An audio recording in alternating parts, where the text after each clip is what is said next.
NASA claims that during the Nixon administration, between the years 1969 and 1972, 12 astronauts walked on the surface of the moon and returned safely to Earth. This event was even commemorated on 2 United States coins, the Susan B. Anthony dollar, which was minted from 1979 to 1981, and then again in 1999, and the Eisenhower dollar, which was minted from 1971 to 1978. The reverse sides of both of these coins were based on the Apollo 11 insignia, and show an eagle landing on the moon with the Earth in the background. Okay, engine stop. We copy you down, Eagle. Houston, Tranquility Base here. The Eagle has landed. Roger, Tranquility. We copy you on the ground. You got a bunch of guys about to turn blue. We're breathing again. Thanks a lot. The belief that men actually walked on the moon is shared by the vast majority of the world's population. There are no high-profile scientists, astronauts, or officials that have openly expressed any doubt as to the reality of this alleged accomplishment.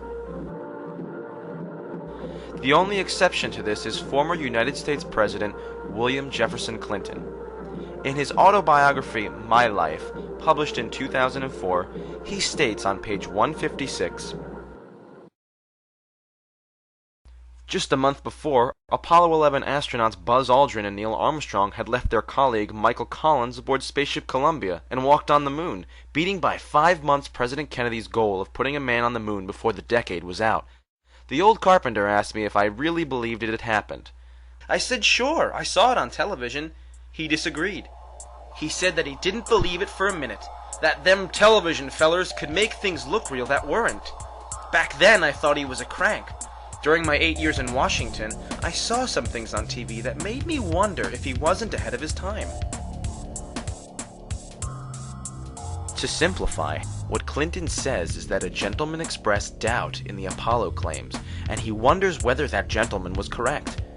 Now, exactly what is a former 2-term United States president doing, wondering about the authenticity of the greatest technological achievement in the history of mankind? An event that had marked the legacy of his own boyhood hero, JFK. We choose to go to the moon in this decade and do the other things, not because they are easy, but because they are hard. Obviously, he has some reason to believe that the moon landings were not authentic. If a former U.S. president is wondering about the authenticity of the claim, does it not make sense that you should wonder too?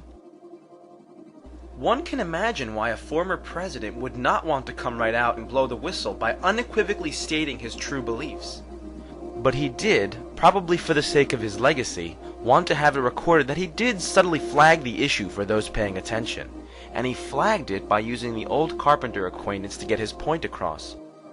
Regardless of precisely how much time Mr. Clinton actually spends wondering about this, a closer examination of the claim reveals that to have performed such a feat in 1969 completely contradicts the evidence and otherwise offends common sense.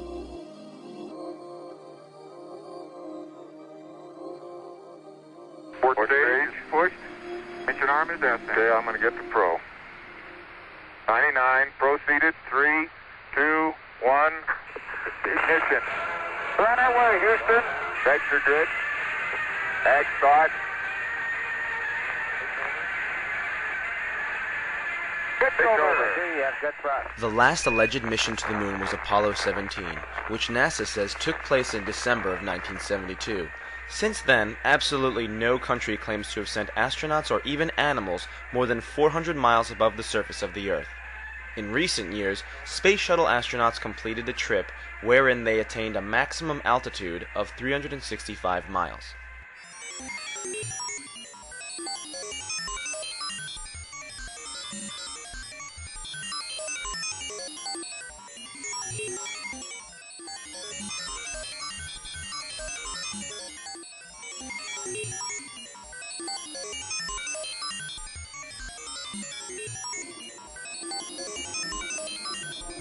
Normally, the Space Shuttle orbits at an altitude of approximately 200 miles from the Earth, the same orbit altitude of the International Space Station.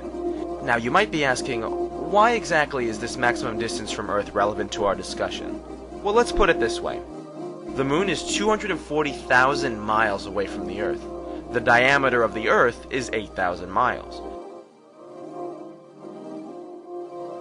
This puts the moon at about 30 Earth diameters away. In relation to the space shuttle's orbit on this scale, it has never traveled more than 1/2 of 1 inch away from the Earth's surface.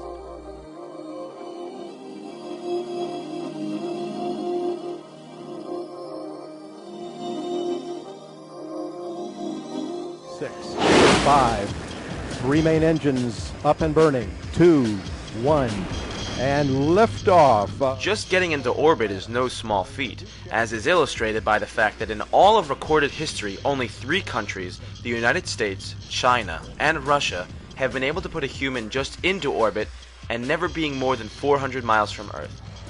The explanation for this has always been that, except for these 3 countries, every other country in the world has been too cheap and lazy to venture into just Earth orbit. In reality, the reason has to do with the difficulty in accomplishing this. This most of all drives home the point that NASA's claim of sending men on a 240,000-mile trip in 1969, some 600 times further than they can send men today, is just not plausible. One reason the space shuttle has not been sent beyond 400 miles into space has to do with the Earth's magnetism. The core of the Earth is molten iron. As it slowly swirls around, it generates a powerful magnetic field surrounding the Earth. These fields cause the formation of 2 radiation belts around the Earth, called the Van Allen radiation belts. They are made of charged particles and are named after James Van Allen, who was in charge of the Geiger counters installed on the Explorer 1 satellite, which discovered the belts in 1958.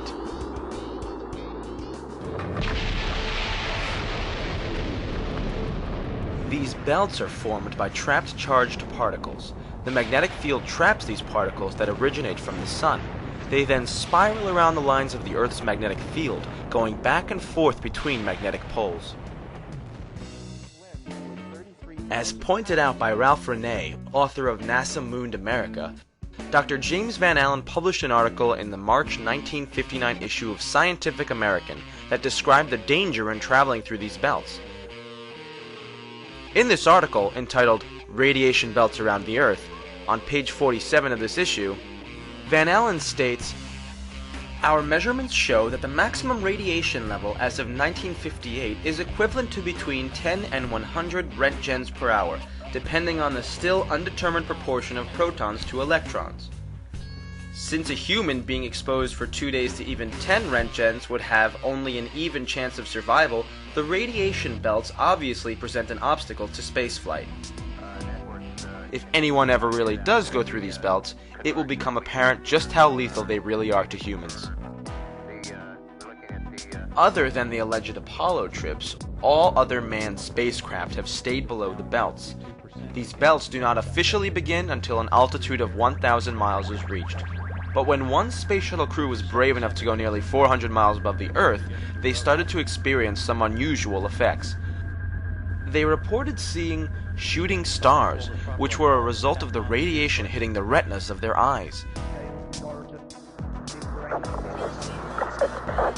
And if I'd have landed 20 feet behind where I landed, we'd have landed right smack in that crater.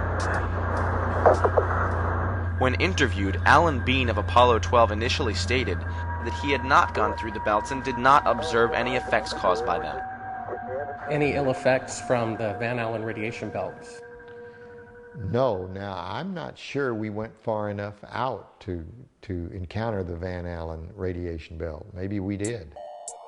When it was pointed out that the flight pattern took him through the belts, he changed his story.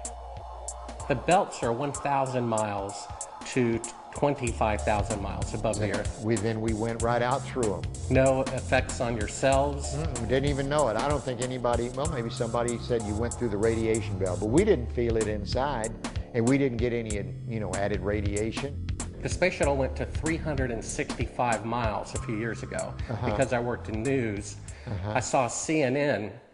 They said that the radiation belts surrounding Earth are more dangerous than previously believed because the astronauts saw shooting stars with their eyes closed just when they got within 600. Radiation belt. We saw shooting stars, but they're not shooting stars from with your eyes closed, although they look like it. If you're out in space beyond the Van Allen belt, and probably within the Van Allen belt, and close your eyes and just pay attention. You don't notice it unless you pay attention. Then all of a sudden you'll see a little flash like a shooting star, except it's like that. There goes one this way. Then one just blossoms. And then not that fast. Maybe you wait 3 minutes or 2 minutes and one goes whoosh. And what's happening is cosmic rays are hitting the back of your eye and exciting those sensors in the back of your eye. So that's what you see. And they got high enough apparently to close it. My guess is in Earth orbit, if you closed your eyes and just paid attention, that you would see them. The first time they were seen was when they went to 365 miles. Yes. That's 650 miles below or away from the radiation. Yeah, see, it's below. My guess if they just did it tonight. But see, if you're just going to sleep or closing your eyes or it's dark, you don't notice them. But if you'll close your eyes and pay attention, which we had an experiment to do, by the way, then you see them whistling by. Not on our mission, by the way, they hadn't been discovered yet. I saw them one day on the moon. It wasn't dark, and it was kind of dark, and I saw this flash of light, and it looked like it was on the moon, but really it wasn't. It was a flash of light in my eye. Some scientists argue that the trip through the belts was so brief, that is only a few hours, that the radiation would not have had a negative effect on the astronauts. But the question remains, if these belts are not dangerous, why in the last 30 years has absolutely no country put even a monkey past these belts? The standard excuse is that no one has wanted to spend the money to do so. But to write off every advanced country in the world as too stingy and incompetent in over a third of a century to explore further than 400 miles from Earth really is a bit too much to fathom. It is more likely that we simply do not have the technology to go further at this time.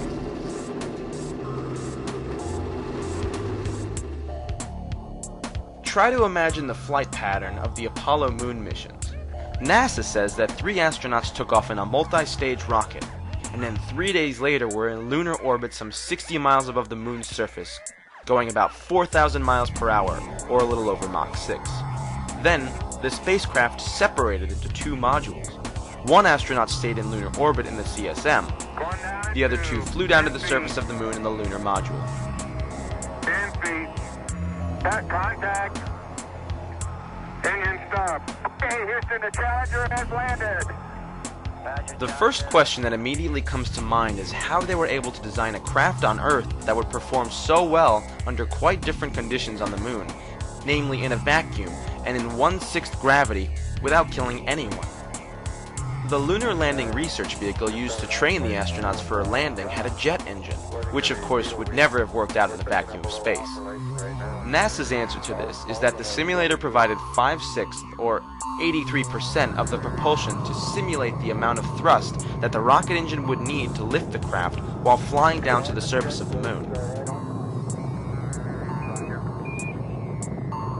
This would be using 83% of Earth's propulsion requirements to adjust for an environment with only 17% of the Earth's gravity? Explanations such as this certainly drive home the point that no matter how convoluted, they will always have a rationalization for everything.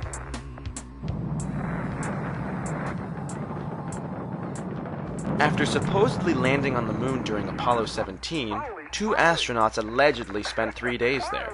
During this time, they were either in a small capsule, walking on the surface in their air-conditioned spacesuits, or riding around in the $60 million lunar rover. The lunar surface temperature in the sun should be around 135 degrees today. In the shade, the temperature would again be about minus 100 to minus 150 degrees Fahrenheit. That would be in the shadow of the lunar module. If the LEM didn't have climate control, and had air in it, would it be hot or cold without the climate control? If you just took a lunar module, and well, let's take the climate control and it fails. All right, what happens then? You've got air and setting there, it's 70 degrees. If the lunar module is setting in the sun, which it always is, then slowly but surely that temperature inside is going to go up to 250 degrees Fahrenheit. Now you ain't going to make it because you're going to cook long before that. What powered the air conditioning? What powered the air? Batteries. you had a number of big batteries in the lunar module. They powered pumps, they powered the air conditioning, they powered the communication system, and that's the reason we were only able to stay on the moon 33 hours. Later on, we got a little better batteries, more batteries, and we could stay longer. Now let's examine some problems with the astronauts' time on the moon's surface. In the sunlit areas, the temperature on the surface of the moon is 250 degrees Fahrenheit. If the sunlight struck the astronauts' suits or the surface of the moon, they would heat up very quickly. Considering that they always landed on the daylight side of the moon, the energy from the sun would be radiated directly at them, and additionally, the heat would be collected and radiated by the moon itself. Put simply, the astronauts had no energy source that would have enabled them to reject the sun's intense heat. The moon has no atmosphere. It has a vacuum. Conduction and convection could not practically be used for cooling. The heat would have had to have been radiated away. I know, Bob. I know. They carried no energy source potent enough to re-radiate this heat away. What powered the air conditioning? What powered the air? Batteries. You had a number of big batteries in the lunar module. Alan Bean's explanation of using batteries is not convincing. Efforts to explain successful functioning of the spacesuits amount to elaborate double talk. Fantastic, sports fans. After allegedly spending 3 days on the surface, the two astronauts blasted off, went up 69 miles, somehow docked with the command module traveling at a speed of over 4,000 miles per hour, and then they all flew back to Earth for a round trip of 480,000 miles. Doesn't this seem a bit beyond 1969 technology? How can this be explained as anything other than an accomplishment beyond belief? So what purpose would it serve to contrive such an elaborate hoax? Let's take a brief look at the events leading up to the American space race. After the Russians thoroughly spooked America in 1957 with the launching of Sputnik, citizens were in fear that the USSR would soon be able to drop an atomic bomb on the United States from orbit. What could be done to avert such a disaster? And to what lengths would the United States government go to ensure national security? The Soviet Union has launched a second Earth satellite. Gets the American people alarmed that a foreign country, especially an enemy country, can do this, and we fear this. Man had his first great success in space when the Russians pushed a man across the threshold. He was Yuri Gagarin, the astronaut the Russians lionized as the first to orbit the Earth. It was the propaganda coup of the year. After the Russian flight, U.S. plans were accelerated. Commander Alan B. Shepard was sent into suborbital flight. Unlike the Russian venture, this took place in the white-hot glare of worldwide publicity. The Mercury capsule is right on course as the commander took over the controls to become the first man to guide a spacecraft. As the tension increasingly rose between the world's two dominant post-war powers, the space race went into high gear, with Kennedy promising in 1961 to put a man on the moon by the end of the decade. We choose to go to the moon. We choose to go to the moon. We choose to go to the moon in this decade and do the other thing. Not because they are easy, but because they are hard. Of course, the United States would spare no expense to hold off an attack from space by the USSR. What countermeasures were at their disposal? Could they not simply stage a moon landing as an elaborate form of propaganda against Russia, while emboldening U.S. morale?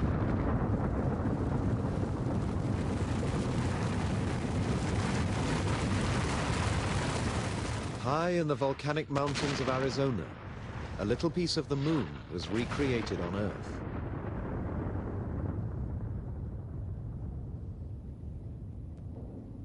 This field of craters seen from the air precisely matches a view of the Sea of Tranquility on the moon.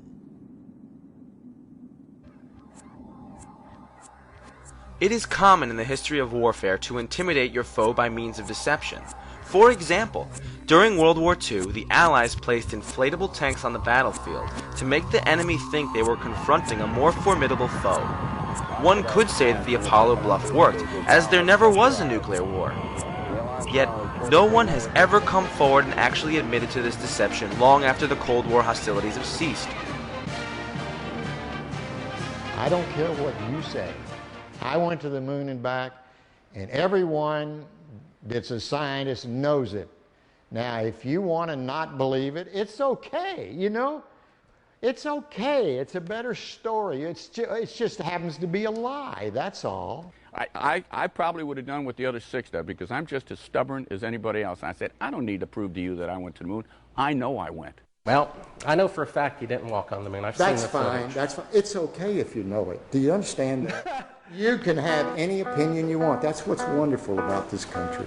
You can believe anything you want. And it's okay with me, for sure. Right. The most common question asked is how so many people could have been kept quiet about it. One wonders too why the astronauts would go along with such an elaborate hoax. To answer this question, we must all return to World War II Germany. Under Adolf Hitler's leadership, a Nazi war criminal named Werner von Braun built thousands of V-2 rockets through slave labor that were launched against London. Once the rockets are up, who cares where they come down? That's not my department, says Werner von Braun. Some have harsh words for this man of renown, but some think our attitude should be one of gratitude, like the widows and cripples in old London town, who owe their large pensions to Werner von Braun. After the war, the Soviets and the Americans divided up the rocket technology. The Americans brought home over 100 top Nazi propulsion specialists, including their leading rocket scientist, von Braun. Say rather that he's apolitical. Since most people wanted to come live in America, the Soviet Union was given most of the hardware, which, to a large degree, contributed to their victory with Sputnik. In German or English, I know how to count down. And I'm learning Chinese, says Werner von Braun. By 1961, Nazi rocket scientists such as von Braun maintained a close relationship with President John F. Kennedy as he moved to fulfill his promise to land Americans on the moon before the end of 1969.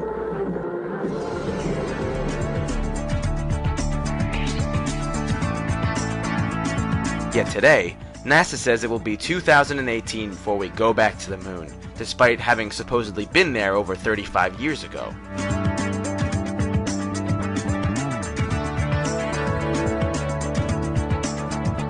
It is time for America to take the next steps. Today I announce a new plan to explore space and extend a human presence across our solar system. We will begin the effort quickly, using existing programs and personnel.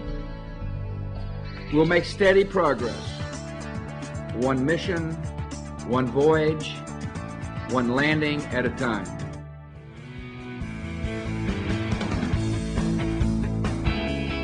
Our third goal is to return to the moon by 2020 as the launching point for missions beyond.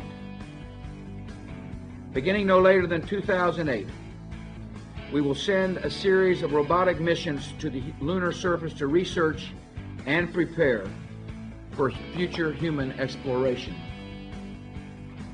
Using the Crew Exploration Vehicle, we will undertake extended human missions to the moon as early as 2015, with the goal of living and working there for increasingly extended periods of time. Would we ever consider it reasonable if there were a 40-year span between the first and second trips across the Atlantic Ocean? Why such a late date? In 1953, von Braun wrote a book on how to get to the moon, titled Conquest of the Moon. On page 14 of his book, he states, "It is commonly believed that man will fly directly from the Earth to the moon, but to do this, we would require a vehicle of such gigantic proportions that it would prove an economic impossibility. It would have to develop sufficient speed to penetrate the atmosphere and overcome the Earth's gravity, and, having traveled all the way to the moon, it must still have enough fuel to land safely and make the return trip to Earth. Furthermore, in order to give the expedition a margin of safety, we would not use one ship alone, but a minimum of 3. Calculations have been carefully worked out on the type of vehicle we would need for the non-stop flight from the Earth to the moon in return. The figures speak for themselves. Each rocket ship would be taller than New York's Empire State Building, 1,250 feet, and weigh about 10 times the tonnage of the Queen Mary, or some 800,000 tons. The Apollo program's three-stage Saturn V was only 3,000 tons. The Saturn V was 266 times smaller than it had to be.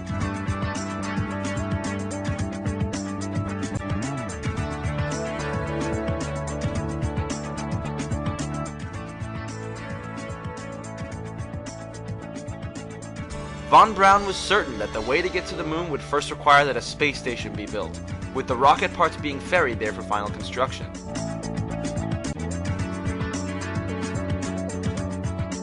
Our first goal is to complete the International Space Station by 2010. We will finish what we have started. We will meet our obligations to our 15 international partners on this project. We will focus our future research aboard the station on the long-term effects of space travel on human biology. Research on board the station and here on Earth will help us better understand and overcome the obstacles that limit exploration. Through these efforts, we will develop the skills and techniques necessary to sustain further space exploration. The constructed vehicle would then launch from the Earth's orbit rather than its surface. The Saturn V used only 3 fuels: liquid oxygen and kerosene in the first stage, and liquid oxygen and hydrogen in the upper stages. No exotic new fuels were invented to bring down the fuel requirement. Also, the space shuttle has 30% less mass at liftoff than did the Saturn V. We have ignition and liftoff of Atlantis and the Galileo spacecraft bound for Jupiter.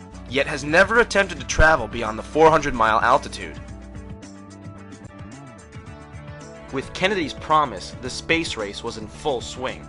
Yet it became apparent in the mid-60s that there was absolutely no way anything of the sort was going to happen. Following in Commander Shepard's star-studded footsteps came Captain Virgil Grissom.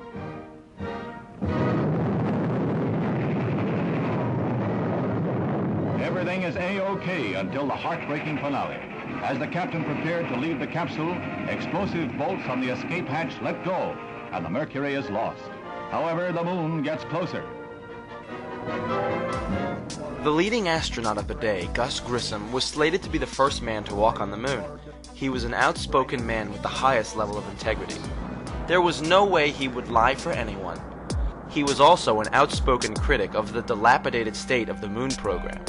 Just before he died, he hung a lemon on the capsule and held a press conference in which he pointed out the sad state of the program. On the morning he died, upon having difficulty communicating from the capsule, he angrily asked, "Hey, how are we gonna get the moon? We can't talk between 3 buildings." In 1967, during a plugs-out test in which no engines were even ignited, they had him in a sealed capsule and pressurized it with 100% pure oxygen. A fire erupted, and all 3 astronauts perished. After this grisly incident, no other astronaut dared to criticize the program, and after all these years of lying and making their livings off the fame, none chooses to wreck this acclaimed success for the others by telling the truth. There is strong reason to doubt the fire was accidental. Page 81 of the Apollo 1 Accident Investigation Report, issued by the U.S. Congress, reveals that prior to the fire, NASA, by their own admission, were very well aware of the respective fires at the Johnsville Navy Air Station and Brooks Air Force Base. The fires in question, as pointed out by author Ralph Renee, were a result of sparks and even static electricity igniting the pure oxygen environments. In spite of these past fatalities, NASA used a 100% oxygen atmosphere in the Apollo 1 spacecraft, arguing that they had done it previously on the Gemini program. Of course they had. However, Gemini had a cabin pressure of only 3 pounds per square inch, the pure oxygen equivalent to the 14.7 pounds of nitrogen and oxygen at sea level. All previous aviation flash fires had been only slightly higher than Gemini's cabin pressure. Apollo 1's cabin pressure was more than 5 times higher. NASA was aware of the dangers, but they went ahead and sealed 3 of their astronauts inside a highly volatile capsule that had already been packed full of combustible and highly toxic materials. most of which were untested and had not been given their seal of approval before they were installed. The technicians on Pad 34 needed at least 5 minutes to open the command capsule's door. The astronauts had a mere 15 seconds before the fire consumed their cabin. Fire! We have fire, Captain! Additionally, in 1999, when Grissom's son, Scott, was granted access to his father's spacecraft, he uncovered evidence that a metal plate had been shoved behind the dashboard to deliberately trigger a spark.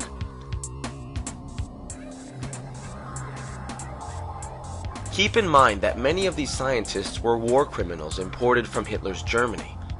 One should not be surprised that such horrors could occur when one considers that these Nazis helped perpetuate the cruelest, most brutal atrocity that has ever taken place in the history of mankind. Also, the behavior of the astronauts upon their return to Earth is highly suspicious. Armstrong, Collins, and Aldrin were made to sit and brief the press for nearly an hour and a half. At times, all three men exhibited a type of disinterest or absconding emotion, not to mention outright lying. The most obvious error was in an answer given by Collins. The astronauts were asked if they could see stars from the surface of the moon. Armstrong answered, "I don't recall." Then Collins, in an attempt to cover for Neil's mistake, and remembering his equal communal experience of sharing the capsule in Earth orbit for 8 days with his crewmates, blurted out, "I don't remember seeing any." I have two brief questions I'd like to ask, if I may. When you were carrying out that incredible moonwalk, did you find that the surface was equally firm anywhere, or were there harder and softer spots that you could detect? And secondly, when you looked up at the sky, could you actually see the stars and the solar corona in spite of the glare? The first part of your question, the surface did vary in its thickness of penetration. One must be quite cautious in moving around in this rough terrain. We were never able to see stars from the lunar surface or on the daylight side of the moon by eye without looking through the optics. I don't recall during the period of time that we were photographing the solar corona what stars we could see. I don't remember seeing any. We were never able to see stars from the lunar surface or on the daylight side of the moon by eye without looking through the optics. I don't recall during the period of time that we were photographing the solar corona what stars we could see. I don't remember seeing any. Neil, transcripts published later attributed his remark to Aldrin, who was supposed to have been there on the surface. This was done, no doubt, to throw off most, who had only had an altered transcript and not a film copy of the entire press conference. I know there's a lot of scientists from a number of countries standing by to see the lunar samples, and we thought you'd be interested in seeing that they really are here. What about the moon rocks, the laser reflector discs, and the photographs of the astronauts on the moon?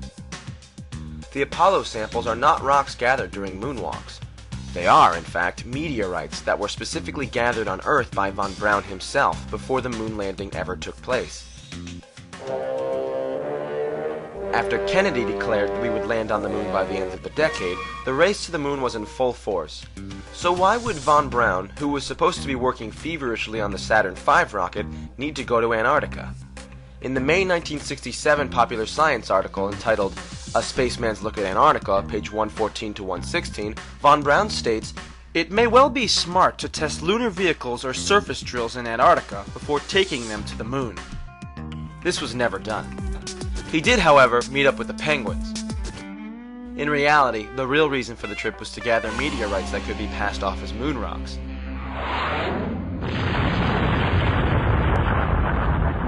Some meteorites that actually originated from the moon can be found on Earth, as they can be expelled from the moon during meteor crashes. After von Braun found them, the outer surfaces were probably blasted with an abrasive in a ceramics lab to hide the fact that they had fallen through the Earth's atmosphere. After the conclusion of the Apollo missions, some Apollo astronauts made money by taking tourists down to Antarctica to gather meteorites.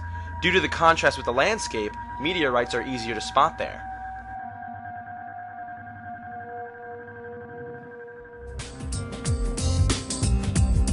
But it's evidence the astronauts left behind and not what they brought back, that may offer the clinching proof.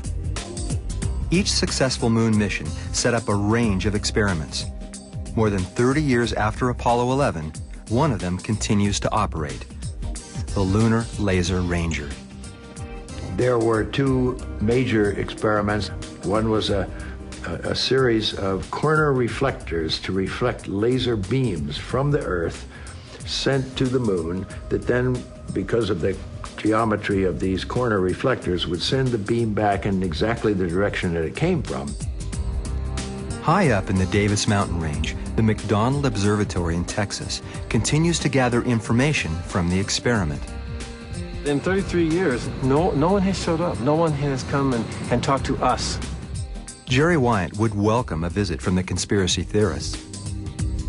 Since 1969, his team has been firing a laser beam at the experiment an average of 240 times a year. And of course, at Apollo 11 site is where the United States placed its first lunar retro package. So we fire laser at this spot and three others on the moon. Now he's turned the laser on. In a few seconds, you'll see the splash. The laser hits the reflector on the moon's surface and bounces back as a series of pulses invisible to the human eye. By measuring the time it takes for each laser pulse to return, scientists gather key information about the Earth's position in the solar system.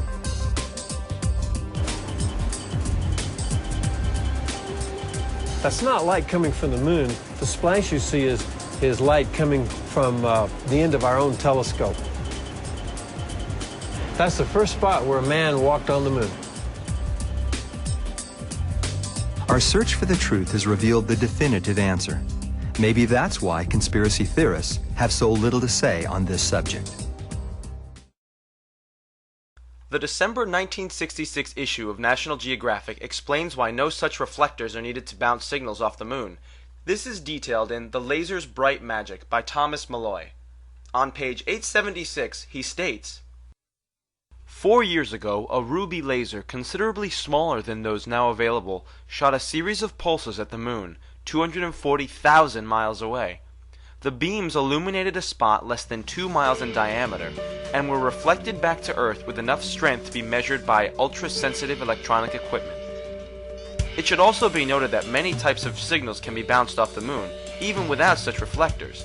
In the 1950s, moon bounce was used to communicate around the curvature of the Earth.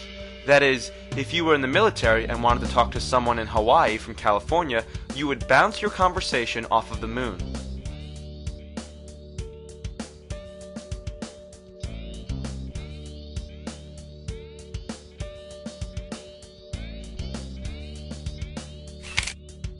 The photographs also fail under critical analysis. There are flags waving in the wind even though the moon exists in a vacuum, and astronauts that cannot jump more than 6 inches high on the first mission when the gravity is only 1/6 that of Earth's.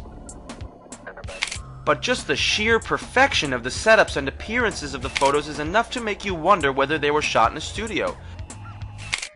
There is no fog on the film from immense temperature variation, no discoloration from radiation, no lightning streaks from micrometeoroids passing by. Other anomalies include photos that seem to be taken using artificial light. Apollo researcher David Percy traveled to Sweden to talk to Jan Lundberg, the man that managed the group in charge of supplying NASA with the advanced cameras used to take photographs on the moon. Hasselblad in Sweden was the NASA-appointed manufacturer of a camera capable of functioning on the lunar surface, and Jan Lundberg was the project engineer responsible for building the camera. Originally, NASA made all the alterations themselves. Then they presented what they had done to us and asked, "Can you do this?" And we said, "Yes, we can, and we can do it better." So what does Hasselblad have to say about this classic Aldrin picture? Does it look to Jan Lundberg as though the subject was lit? Yes, it seems like he's standing in the spotlight. And I can't explain that. That escapes me. Why? So maybe you have to find Armstrong and ask him. And how exactly did they pan the camera up to film the liftoff of the ascent module on Apollo 17? How do you think we took the pictures of the liftoff on Apollo 17 with a television camera? How do you think we missed them on Apollo 16 because of the time delay? By the time the guy sent the signal, it was gone and the camera couldn't track fast enough. So on 17 he sent the signal a second and a half or 3/4 of a second earlier so that the camera got the signal and we were... How do you think that happened?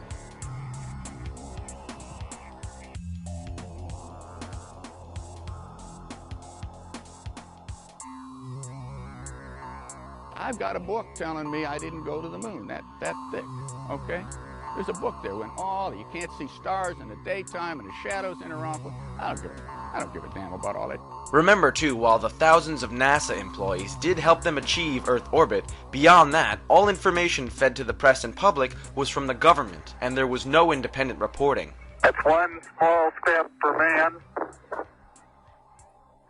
one giant leap for mankind. But is there a smoking gun? Yes, there is. It has to do with the camera shots of the Earth. Hello, Apollo 11. Houston, Goldstone says that the TV looks great. Over.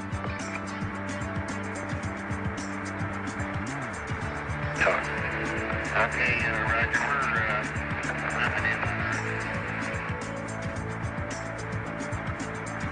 Hello, Apollo 11. Houston, did you copy? Over. Although it is likely that the astronauts were on the Saturn V rocket when it took off, it seems that they stayed in low Earth orbit for the duration of their missions. This provided them with the zero-gravity filming environment, which would be what one would expect on a trip to the moon. They may also have done dives in a KC-135 to get the zero-gravity shots.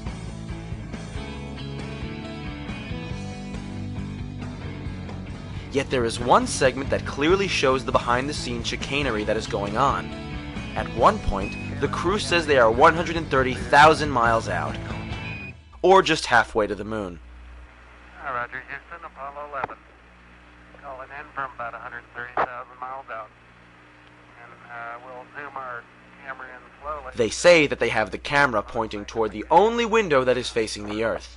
Unfortunately, we only have one window that has a view of the Earth, and it's filled up with the TV camera, so your view now is probably better than ours is. Yet you see something come between the camera and the Earth. South America becomes invisible just off beyond the Terminator or inside the shadow. They are caught in a lie right there. Had the camera been in the window as they stated, then nothing should be coming between the camera and the Earth. We should not see any light in the upper left corner of the screen either. Of course, whenever the Earth was clearly seen vanishing behind the window, the view of the Earth was always from a cutaway shot, in which no astronauts were present. Well, that's about all is reasonable without getting hot and sweaty. All right, Roger, we copy.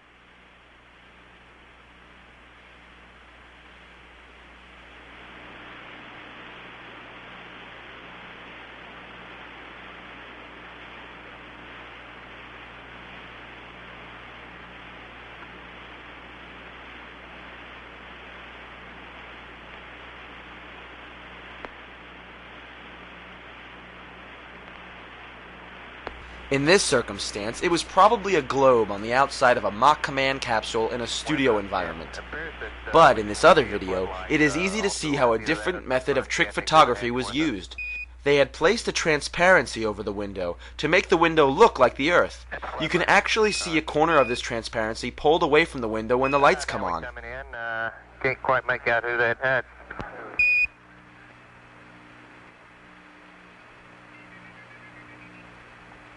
That's Big Mike Collins there. Well, you got a little bit of... Yeah, hello there, sports fans. You got a little bit of me, plus Neil's in the center couch, and Buzz is doing the camera work this time. Roger, it's a little dark now, 11. Maybe a bigger f-stop might help.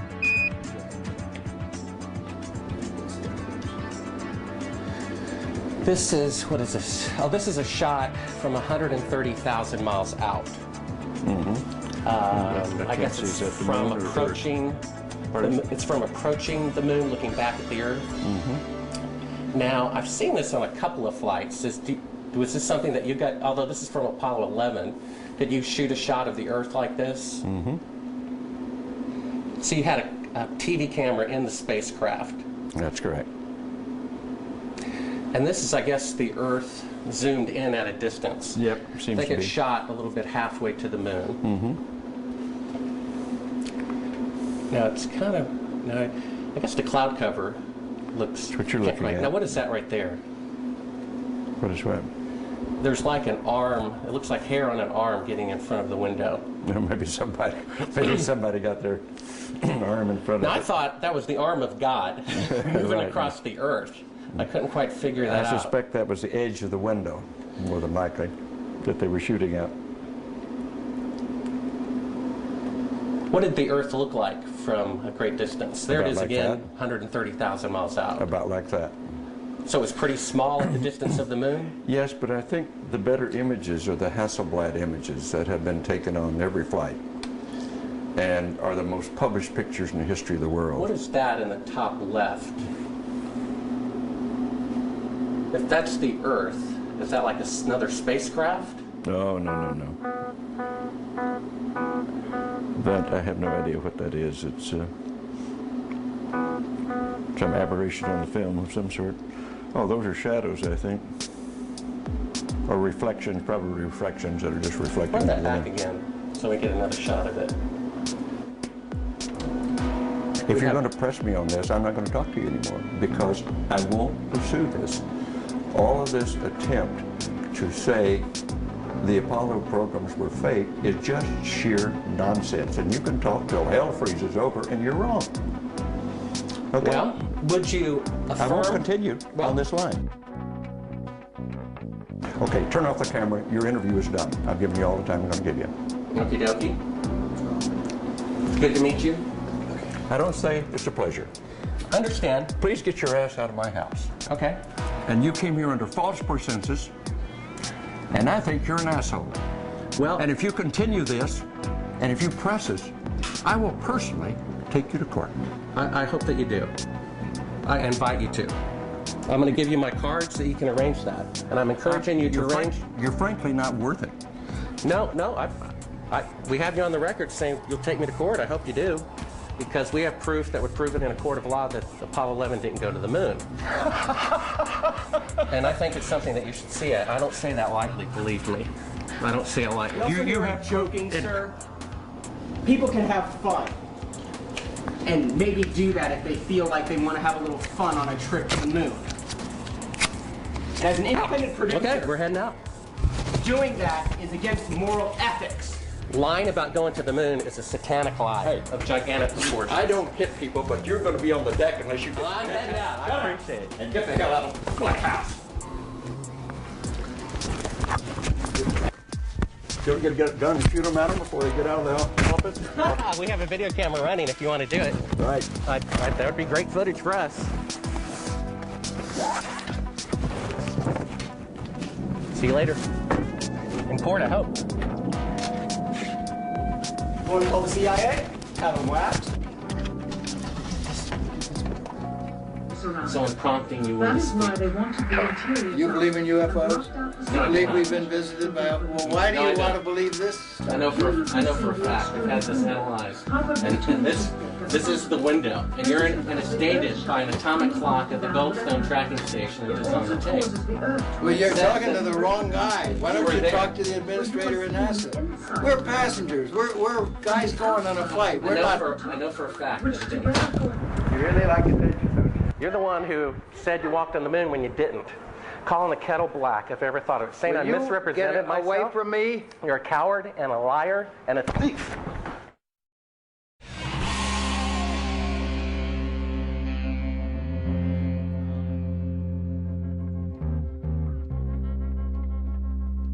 Buzz Aldrin's violent reaction is not surprising, considering the hundreds of thousands of dollars he has made by defrauding people, selling his personal memorabilia. According to the winter 2008 issue of Heritage Magazine, in September of 2007, Aldrin sold the following items which he claimed were flown to the moon. A medallion for $15,535. A silver dollar for $31,070. A chart for $71,700. And a handwritten note for $179,250. Not all of the Apollo astronauts profiteer off this lie, but Aldrin is certainly the worst offender.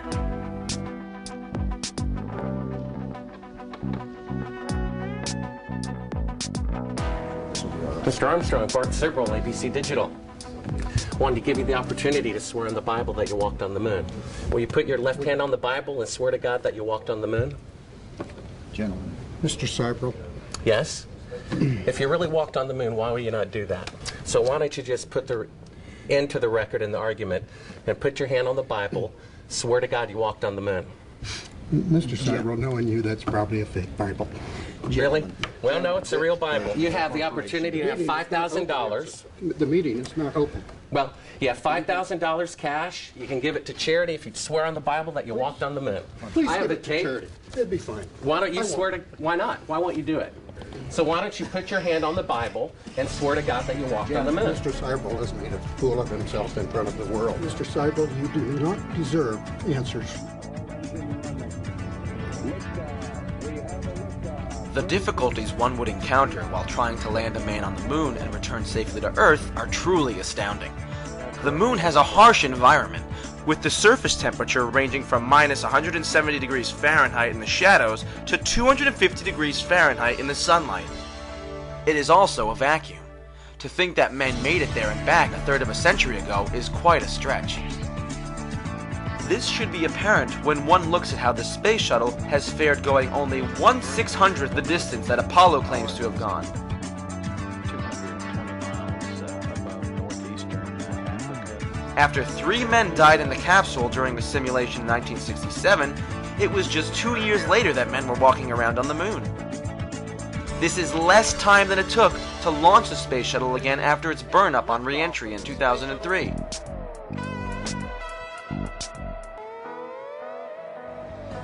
To win the X Prize, a private company had to fly a light craft to an altitude of 62 miles. This is just under the distance that the ascent module had to fly to reach the command module from the surface of the moon. Yet the winner of the X Prize on Earth had to have their vehicle hauled up by another vehicle and then fire its engines to get to the 62-mile mark. This should give you an idea of how difficult it is to just go 62 miles high, even with today's technology.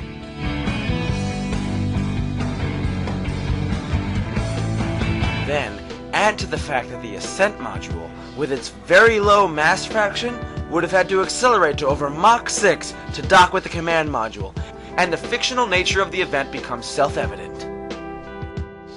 It is just outright unscientific and pathological to accept the moon landing claim given the total lack of confirmation and inability to duplicate anything that even slightly approaches the alleged events of 1969.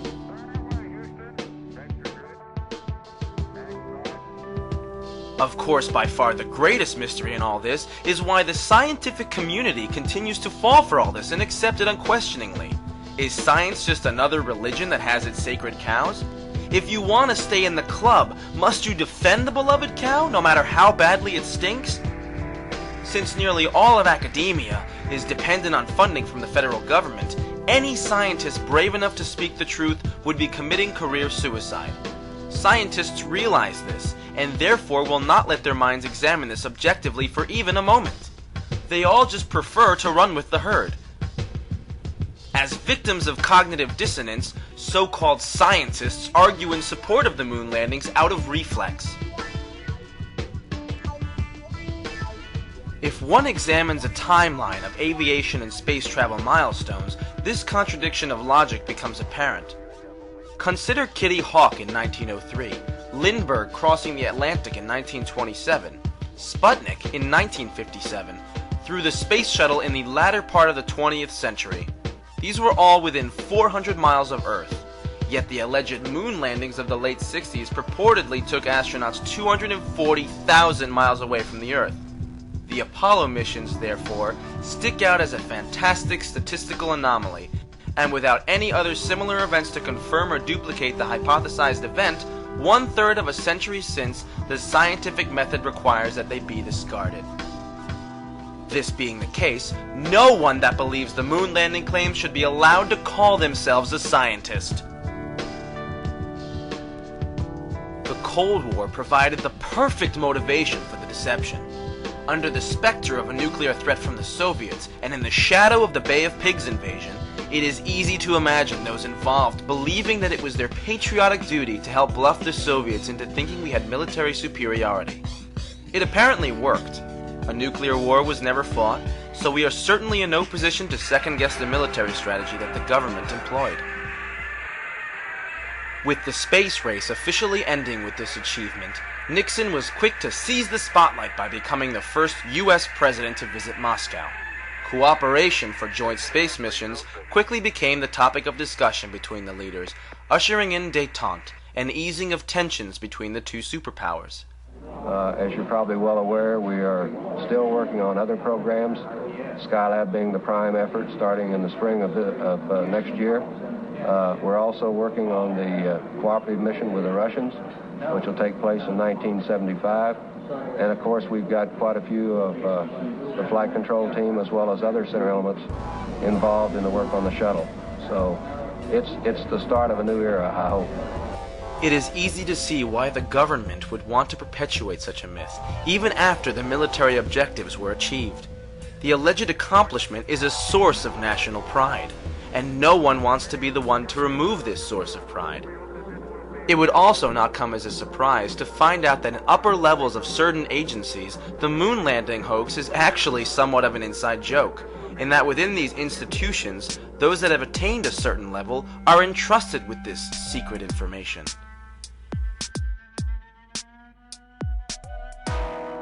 Considering the difficulties attendant in such a trip, one thing is for sure. When the first person actually arrives on the moon someday, they will have bought themselves a one-way ticket.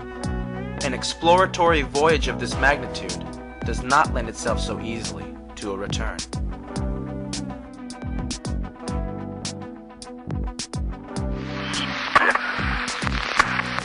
Hey, how are we going to get to the moon if we can't talk between three buildings?